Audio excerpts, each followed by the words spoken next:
Sri Adi Shankaracharya in Vedanta Dindima, he says, Karmani chitta shuddhyartham ekagriyartham upasana mokshartham brahma vidyayam iti Vedanta Dindima. All actions, whatever we do, not just the karma kandas, but even otherwise whatever we do, must lead to purification of our chitta, the antahkarna, the inner self. Our thoughts, our emotions, our feelings should get purified by the actions that we do. But actions can only do so much. It can at best purify your mind, purify your antahkarna, chitta. What next? Mind has become pure, but is the mind steady? It's not steady. It's like the lake which is clean, but the water is not steady. You can't see your reflection in it. So the next step for the mind is to become steady. And that is called as through upasana, ekagrata. Ekagrata means focus, one-pointedness. That is possible through upasana. Upasana is not physical activity, but more of a mental activity where you focus your mind, you might meditate on a name or a form, or you meditate on a thought, you do manana, you do dhyana. That is required to steady the mind, to make it stable. But still we have not reached, because we have readied the mind by purifying it, we have steadied the mind through meditation and dhyana and upasana, but yet we have not transcended the mind. Only when we transcend the mind and go to the other side, that is when moksha happens. All the moha falls away. It is the mind that identifies us with the body or with any other object of the world, any relationship. If mind is transcended, all those ideas fall away. So that is possible only through Brahma Vidyayam. By Brahma Vidya alone that is possible. What is Brahma Vidya? To know that you are divine. Jivo Brahmaiva Napara. To know that you are divine and nothing else, that alone is Brahma Vidya. And that is the ultimate goal of human life, that is the ultimate achievement of all human efforts and endeavors.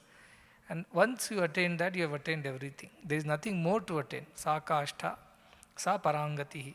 That is the highest, that is the ultimate, there is nothing beyond that, the Upanishads say. So our life moves, he said, a journey from the body to the divinity, the thought that we are the body to the thought that we are divine. Through mind. Is the mind which turns us this way or that way. Manayeva manushyanam karanam bandha mokshayo. So purification of mind is the first step, cleaning up the mind. And that is why these pujas, homas, havanas are done. Suppose during that time I had not put this puja, homa, havana, and mind was not doing that, or hands were not busy doing that, what else would we be doing? The nature of mind is to go downwards. Therefore, mind would have dragged us to something else. So to keep mind always pure, you have to engage the mind in something or the other. The best example is those children you see in that corner, they are sitting. They have quite a lot to handle. What do the mothers do? They keep them busy. Because if they are free, they are difficult. They are impossible to handle. They are so energetic, they want to do something. And if they don't do anything productive, they will do something destructive. That is the nature of the mind. So our ancient sages and our seers and our great forefathers knew the nature of the mind is to be busy. It cannot sit quiet. That is the first step, is to teach it to do good things and not the wrong things. So that is why keep it busy. From the morning till the night, there was something or the other was always going on in an Indian household. So you wake up with puja, you go have bath, that again is a puja of one kind. Come back and do worship, eat your food, pray, then also it's a yajnam. And you go on like this till the time you go to sleep. There is something or the other you're doing to keep getting your mind back to the idea of doing good, the right things, the constructive things. So that was the first step. But karma kandas of the Vedas can only teach you that much. Can help you keep your mind, in a sense, pure by not engaging in things that are not pure. So keep thinking of God, keep doing things for God, keep engaging in activities which are focused towards God or good things. So that's where karma kanda stops. It doesn't take you further. Then comes upasana, to internalize all that is being done externally. One is you stopped yourself from engaging in things that were unnecessary, unwanted, by engaging in things which are good and nice. But that does not help. Mind is also running around everywhere. So what do we do next? It's upasana. You meditate on the thoughts of these. Why do we do this worship? Today Saraswati Umayya. What is Saraswati? Who is Saraswati? Or she is the consort of Brahma, not the Brahman. Brahman has no consort. Brahma. So then you start thinking, so what is her role? What is her job? Or she is our children. She gives vidya. Very important, isn't it? But she won't give vidya just like that. Without efforts, nothing comes. So she teaches you to how to put that effort in the right way to attain that vidya. And our priest explained, she resides within, and she is the Shakti which helps us to speak and also to understand the meaning of what we speak. A madman can also speak, he can blabber, but there is no meaning, no purpose to that speech. So Saraswati enables us as the energy which enables us to speak in a way which is of some purpose, of some use, of some significance, and not unnecessarily keep what we do talking unnecessary. It doesn't, without any purpose, without any meaning. So with speech comes everything. Speech is unique to human beings. Other animals cannot speak the way we do. We sing, we speak. Other animals cannot do that. It's unique. It's singularly the fortune of humans to have it. So that's why she is an important deity, because as the energy, we worship her. What is Mother India? Is there a really Bharat Mata living in some house, in some street, in some town in India? That you go and say, this is Bharat Mata, I want to worship her. No, Bharat Mata is an idea. It's a thought, it's a feeling, it's an emotion of motherly nature of this country, which provides us with everything from food to education, the air we breathe, the water we drink, the land that we walk on, the families that we have. Everything is in this concept of the country. And the country is so motherly because it looks after us, so we call this Matrubhumi or Bharata Mata. Bharata Mata is not a deity per se, in a sense, a form anywhere. It is an idea, it is a thought, it is a concept, which helps us to understand the nature of the country. It's like mother, very compassionate, kind, forgiving, caring, just like mothers do. So we have extrapolated the idea of our own mothers to the motherhood of this country. Similarly, Vagdevi, the energy that helps us to speak meaningfully, that energy is represented by Mother Saraswati. And so important, therefore, to worship her so that we speak correctly, we don't speak unnecessarily, we don't speak things which are not true or which hurt people. And when we speak truth also, we speak in a pleasant way. So our Pandit Acharya was explaining. But that also, Karmakanda, Upasana, you can meditate on the thought of Saraswati, that she is the energy which helps me to speak correctly, think correctly, do whatever I need to do correctly. But then what next? Still I have not achieved the highest. I have become ready. How you start a race? Ready, steady, and then go. So readiness of the mind is Karmakanda, steadiness of the mind is through Upasana. By focusing on one thought, meditating on one thought, till we understand that thought and experience it as an internal experience. That yes, I feel that energy of speech, and that speech is symbolized by this goddess Mother Saraswati. So she resides in me, because where is the speech coming from? Our Nabhi. So she resides there. In a sense, in the form of the energy she resides. So I meditate on that energy. Focus on that energy. I won't waste that energy unnecessarily. How pure, how sacred it is, I understand its value. That is kind of upasana. And from that comes the jnana. When you learn correctly, teach correctly, understand things correctly, jnanodaya happens. But to understand that jnana, you have to go into the Jnana Kanda of the Vedic scriptures, which is Upanishads. Upanishads teach you all the philosophical truths of the Vedas. But most of these Veda Gurukulams I have noticed, they don't teach Upanishads at all. They are happy with their Karma Kandas. Not even Upasana Kanda. Most of them are with Karma Kandas, Samhitas, Aranya, Brahmanas. This is all they are busy with. How to do a puja, what should be put after what, and what mantra should be chanted when you offer this. They are busy with that. Most of the Veda Gurukulams don't take up the next two phases. So when we started, I told these acharyas, see, it cannot stop it at karma kandas. We can become great purohitas and archakas, but that doesn't make us good contributors to the Vedic culture. You must teach them upasana kanda. Upasana kanda means those meditative truths behind each of these mantras, why we chant the mantra, why, what is the need, who is that deity, how do we invoke and why do we invoke that deity, that energy. We have to ask all these questions and answer that. All that is available in the Vedic scriptures, as you say in the Aranyakas. But the most important aspect of our Veda Gurukulam, I told them, is to teach them Upanishads also. Because ultimately that is what will teach us the truth. Everything else is preparation to learn the truth. You learn alphabets, you learn how to make sentences, to read books, to write books. Likewise, preparation of the mind is necessary to attain the highest wisdom. Unless a mind is pure and steady, it cannot be done. As I was walking, somebody asked, my mind is so unsteady, I have vasanas, I don't know how to overcome, what to do. He said, this is what Arjuna told Sri Krishna. Chanchalami Mana Krishna. From Adi Balvadranam, very difficult to control this mind, very difficult to control our senses, our thoughts. They keep running in all directions. What do we do? And Krishna says, yes, asanshayam, I know. This is not your problem alone, Arjuna. This was Arjuna's problem 5,000 years ago. Before that, 5,000 years, even before that, it was a problem of somebody else. And today it is our problem. And 5,000 years later, it will be somebody else's problem. Mind is being created like that. Paranchikani. Vyatrinat swayambhu tasmat paran paschati na antaratma. That is the nature of mind. Don't argue with the mind. Don't try to push it to do things which is not capable of doing. Don't expect more from it. The only way you can handle it, purify your mind. Slowly, steadily. Shanaihi shanaihi uparamet. Our scriptures are so good there. That is why Gita is considered as mother. Because Upanishads are considered as mothers. Veda is considered as mother. Just like your motherland, India. It is considered. So kindly they explain. My child, it is a difficult path. Shurasya dhara. But don't worry. Shanaihi shanaihi. Slowly, slowly, steadily you'd work on it. Don't give up. Don't give up. Uttishtata, jagrata, prapya varan nibodhata. Don't give up. It is a difficult path. Be steady. Be slow. No rush. No, Swami. Within this birth I must attain moksha. Somebody caught me and told, Swami, please bless me that within this birth itself I will attain moksha. I said, why within this moment you should attain moksha? If moksha has to come, it can happen now and here. Why do you worry about when you die and when you will attain moksha?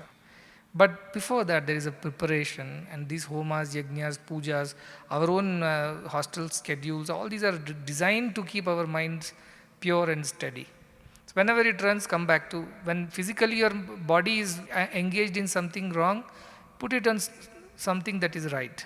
Get it engaged in something which is right to do. So that is why hands, legs, everything should be engaged in good things. But mind, when it runs, body is not running, mind is running. Upasana. Meditate on a thought, a good idea. What did we discuss today in the satsang? Think about it. There is so much to think. You make the mind steady like that. Then, when mind is ready and steady, automatically it attains the wisdom. With a little guidance and help, it attains it, because that is our true nature. If I cover this tumbler with a kerchief, you can't see the tumbler. Has the tumbler disappeared? All I have to do is pull the kerchief and tumbler is here. This is what moksha is. This is mind. Where is my Atman? Where is moksha? How do I attain it? Remove the avarana, mala vikshepa. You all know all these things, which is in the mind. And it is already there. You don't have to get it from somewhere. That's why it's called self-realization. I realized I left my pen in my cupboard. Pen was not lost. But I realized, and then because I realized, I found it. Like that, we realize that we are divine and we find divinity. It is no effort to go and get it from somewhere. Effort is only to study and ready the mind. That's all is the effort in spiritual path. Mind is the reason. That mind's readiness and steadiness is done by karma kanda and upasana kanda. Therefore, you have so many pujas, rituals. And beyond that, you have so many sessions of bhajan, satsangs, and meditation to keep the mind pure and steady. Once that happens, it is always ever steady and pure. It will simply reveal the truth which is lying within. It removes the cover and it reveals the truth. So that is the idea. Mala is the karma kanda helps us to remove mala. Upasana kanda helps us to remove vikshepa, the distractions and unsteadiness. And jnana kanda removes the avarna, the idea that we have the body, it automatically drops. See how simply, how clearly our scriptures have taught. No scripture in nowhere in the world tells us so correctly, so logically, rationally, and step by step what you must do. And nobody hurries us in this scripture. doing, I am free as I am. Shuddhosi buddhosi niranjanosi. Samsara maya parivarjitosi. I am unrestricted. I am not controlled or contained by this maya of samsara. It is wrong understanding, that's all. So you are God as you are. That is what I have been telling for the last few days. I don't want somebody to call somebody else as God. If you must find that, if you must look for a God, if you must follow a God, if you must believe in a God, then believe in yourself first. Don't have to believe in me, don't have to believe in our Narasimhamurti, don't have to believe in any God here. If at all you have to believe in someone, please believe in yourself. Begin there. I am that divine which I am looking for. Enough of superimposing and extrapolating or doing worshipping outside us. Enough is enough. Enough. Now you think that divinity is within me. I am that divine. And behave, think, work accordingly. When you know you are a girl, you walk, talk, sing, everything like a girl. When you know you are a boy, you walk, talk, wear things like a boy. Like that, when you know you are God, you must walk, talk, behave like God. As simple as that. So you must believe in that. That's all I'm saying. Don't have to worry about who is who and what is what externally. Just ask yourself, I am divine. Am I living in accordance with the divinity that I truly am? And keep working, keep working. Somebody asked, Swami, you tell so easily, but it's so difficult to believe that I'm divine. You know how bad I am. I told, I know how bad you were, you are, and you will be also, I know. Yet I believe you are divine. Yet you are divine. That is the ultimate truth. So believe that. Pretend, tend, end. That is the method. Pretend that you are divine. It does not mean tomorrow onwards, you ask people to start worshipping you. I am divine. Not that kind of thinking. I am divine as I feel within. And I behave accordingly. If you behave in a divine way, people will automatically worship you. You don't have to invite anybody. People will see that in you. And they will come to you. But don't worry about that. You believe that you are divine. At least pretend that you are divine to begin with. And try to tell your mind, see, I am supposed to be divine. Are these thoughts okay for a divine? Are these words okay for divine? Are these actions okay for divine? Ask yourself. Pretend to be divine at least. Now, those who never made an effort will never reach. At least you will fall and then you will reach. But you don't make an effort, how do you even move an inch forward? So make this effort. And this idea of good, bad, all this disappears in that divinity. But that is too much for me to tell today. For now, think like this. My thoughts, words and actions should be aligned to the divine nature that I truly am. And believe in that divinity which is within. Believe that is the God that is within. Forget about looking for God outside.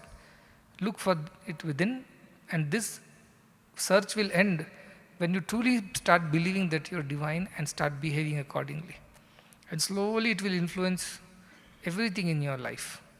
It will change you completely just by believing it. So believe that is the most important aspect. And I know whatever you might feel or think about yourself, how many ever mistakes you have done, how many ever good or bad you have gone through, yet you are divine. That is the truth that is non-negotiable, that cannot be changed. See how beautiful our scripture says. Which scripture comes and tells you, you are that God, you are divine? Where in the world, who tells you that you only are divine, you are only God? Except our Indian Vedic scriptures, our Upanishads, they tell you are divine. Believe in that first. After that, look at other things. How wonderful. You are blessed to be born in a country like that. This is Bharatiyata. To believe in our scriptures and to live according to that belief. Not simply read and forget and quote and forget, but to live every day in that thought that I am divine, that is most important. And please put efforts. And whenever your mind deviates and goes this way, that way, sit down with your mind. Take a little ekatme pratyasara, sit down in a corner and tell your mind. Talk to your mind like you talk to a child. Imagine that your mind is sitting with you and you tell your mind, dear mind, do you understand that I am divine? Do you think we should be like this if we are divine? That is how you talk to it. You talk it out. And it will understand slowly. It may not agree initially, but it will understand slowly. And everything will fall in place. Shanai, slowly and steadily. Don't get frustrated. I tried 20 minutes controlling my mind. I couldn't. So that is it. No, 20 minutes is nothing. For the births, we have been following that mind and its ways. All of a sudden it won't change. Take some time. Give yourself some time. Have some patience in spirituality. It is a game of patience and perseverance. You can't give up and you can't lose patience in this path. So keep having patience and working towards that ultimate wisdom that you are divinity, you are divine, and that should change all your thoughts, words, and actions. And even if you fall, I don't mind. I will appreciate if you walk and fall, then keep sitting and thinking that you are safe. I will appreciate you go take a chance, follow your intuition, follow that divinity, follow that voice within. Make few mistakes, that's better than not doing at all. You understand? And you must go and do mananam on whatever I'm saying. These are words, again and again these won't come. Its time has come, so it is being told. Unless you digest it now, you won't get another serving later. So please go back, and all the wardens and teachers who is there, please encourage children to believe in their own divinity. Before you tell, this is an avatar, that is an avatar, this is how it was, this is how it is. First tell that child, you know what, you only are divine. Divinity means purity, selflessness. Divinity means no desires, no attachments. Divinity means equality. Divinity means justice, fairness to all. Believe in these thoughts and you are divine. But the child argues, but I don't behave accordingly. Then try to behave. Put efforts to behave accordingly. Someday you will be able to achieve that. So you must go and meditate and contemplate on this thought. No running behind things outside you. Go within, work on yourself. That should be the way forward.